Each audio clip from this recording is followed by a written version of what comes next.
अस्सलाम वालेकुम, आप देख रहे हैं राजा कामरान के साथ तजिया।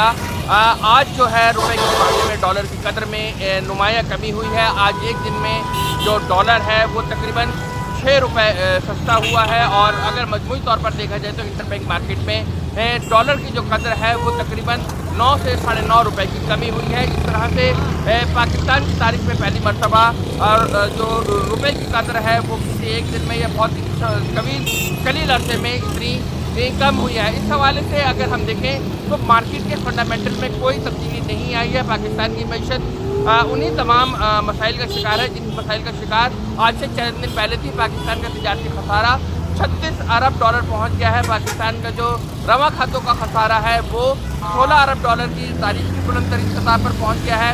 इसके अलावा पाकिस्तान ने ऐलान किया है कि वो IMF के जो प्रोग्राम है उसमें जा रहा है। इन तमाम सूरत हाल में डॉलर की कमी में ये कमी होना इंतहाई नामुनासिब सा लगता है। पाकिस्तान में निगरान हुकूमत मौजूद है और निगरान हुकूमत ने डॉलर की कदर में 2 दफ़ा इजाफा किया है। डॉलर की कदर में इजाफे के हवाले से जो मैकेनिज़्म पाकिस्तान में मौजूद है उसमें वज़ीर आज़म पाकिस्तान,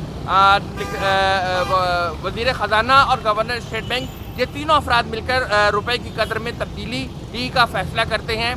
इस हवाले से अगर देखा जाए तो जो 16 जून को रुपए की कदर में कमी हुई और डॉलर महंगा हुआ, उसके बाद से अब जो है वो 121 रुपये से बढ़ के 127 और 128 रुपये इंटरबैंक में हो गया।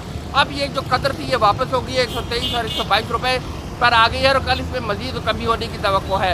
इस तरह से ये लग रहा है कि जो रुपए की कदर में इजाफा किया गया था और डॉलर की कदर में इजाफा किया गया था, रुपए की डिवैल्यूएशन की गई थी, वो किसी एक सियासी जमात को फ़ायदा पहुंचाने के लिए थी। क्योंकि पाकिस्तान तहरीक इंसाफ के सरबराह इमरान खान ने मुतादिद मरतबा तमाम जलसों में इस बात की कहा कि डॉलर तारीख की बुलंद तरीन सतह पर पहुँच गया है, मगर बग़ैर किसी माशी तब्दीली के ये डॉलर दोबारा अपनी सतह पर आ गया है। इस तरह ये लगता है कि जो निगरान हुकूमत का फ़ैसला था वो गलत था, उसमें साजिश का अंसर हम तलाश कर सकते हैं और ये साजिशी अंसर जो है पाकिस्तान में बहुत हद तक देखा जा सकता है।